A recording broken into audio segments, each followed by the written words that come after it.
coronavirus pandemic has no parallel in modern history. It is our defining moment. Those are the words of Klaus Schwab, head of the World Economic Forum, in COVID-19, the Great Reset. People assume we are just going back to the good old world which we had, and everything will be normal again in how we are used to normal, in the old fashion. This is, let's say, fiction. It will not happen. At the latest World Economic Forum meeting in Davos, Schwab set the tone for the conference with his glowing introduction of the opening speaker. We now welcome His Excellency Xi Jinping, President of the People's Republic of China. Xi laid out his vision of a coordinated global economy. Major economies should see the world as one community and coordinate the objectives, intensity, and pace of fiscal and monetary policies. This ideal of a united globe with a coordinated economy managed by experts captures Schwab's vision of the post-COVID world. We have to redefine our social contract. These grand proclamations, the ominous book title, and Schwab's odd personal style have led many people to speculate that the Great Reset is part of a conspiracy of global financial elites and politicians to depopulate the planet so they can more easily institute one world government, or even that COVID was engineered to that end. Remember, the stated goal by these people, billionaire transhumanist elites, the globalists that all get together every year, is depopulation of the planet, a transhumanist revolution to make people chronically sick, that results in the death of the vast majority of the world population, and out of that cataclysm, a new super race. I don't buy it. Imagine the amount of coordination and airtight secrecy needed for these kinds of far-reaching conspiracies of global domination to succeed. They'd be exposed and fall apart, especially in the age of the internet. Instead of spinning our wheels searching for a secret agenda, let's just look at the one that's right out in the open. I think we are moving from short-term to long-term, from shareholder capitalism to stakeholder capitalism. What China, the World Economic Forum, and Massachusetts Senator Elizabeth Warren have in common is that they favor so-called stakeholder capitalism, which is a euphemism for making companies answer first to special interests. They want to reorganize corporate boards to include representatives from labor, environmental, and social justice groups. Warren proposed a bill to require 40% of large corporate board seats be elected by workers.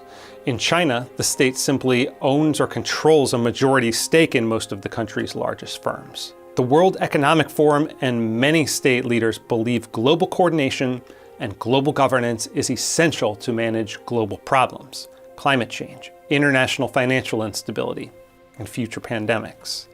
A crucial flaw in Schwab's Great Reset is that it puts too much faith in the ability of governments to re-engineer society in a way that better serves the needs and desires of all citizens. He wants a rethinking of capitalism that escapes the tyranny of GDP growth, so that companies create goods and services for the common good, instead of maximizing profits.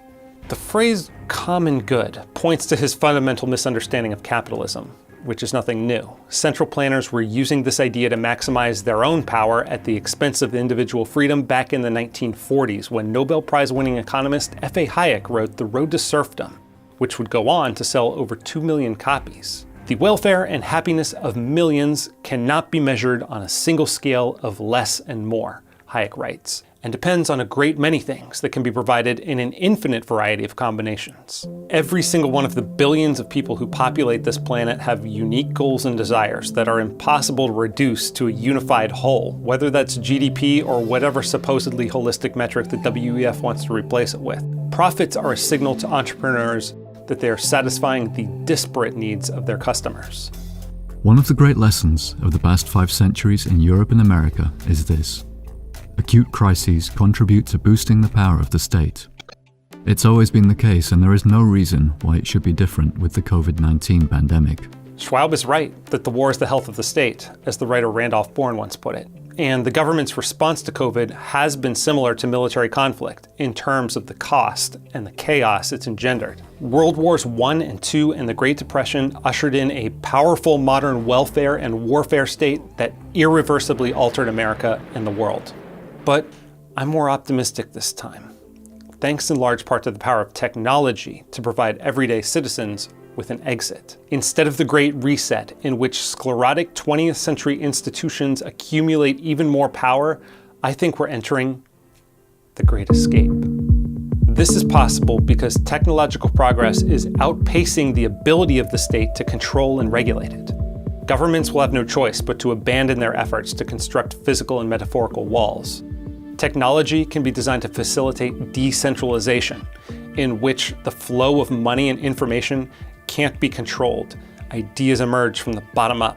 Expecting governments and international bodies to orient every large company towards some widely agreed upon common good assumes that many of the very institutions that bungled the COVID-19 response can competently handle the planet's most intractable problems. My hope is that after witnessing the colossal failure of governments in the face of a global crisis, many more people will be looking for a different approach. There's evidence everywhere of the Great Escape. The US population shift away from expensive, restrictive, and poorly governed states and cities, spurred on by the rise of remote work, the exodus from government-run schools, the growing use of cryptocurrency, the popularity of encrypted private communication platforms, and the expanding reach of independent voices in our increasingly decentralized media. Hayek called central planning the fatal conceit, writing that the curious task of economics is to demonstrate to men how little they really know about what they imagine they can design. And Schwab even touches on this idea, writing that complexity creates limits to our knowledge and understanding of things. It might thus be that today's increasing complexity literally overwhelms the capabilities of politicians in particular and decision makers in general to make well-informed decisions. He dubs this quantum politics, but never quite explains how policymakers will realistically overcome this dilemma. Maybe there's record low trust in our institutions because the people running them are attempting the impossible, planning the future for billions of people. Humiliating to pride as it may be, Hayek wrote in The Constitution of Liberty, advancements of civilization are often happy accidents, and policymakers could and should be more focused on securing the freedom that allows such decentralized experimentation and accidental progress to occur. The fear of a great escape, of losing control, is understandable because there are systemic risks that could destroy human civilization, including future natural or man-made pandemics, runaway inflation, and ecological disaster. Small boats may not survive a storm, but a giant ship is strong enough to brave a storm. But if we're all stuck in the same large ship, in the same storm, we're all going down with it when the winds finally get bad enough. Concentrated power itself presents an existential risk. A bad intervention applied to economies of the entire world at once can bring down the entire system.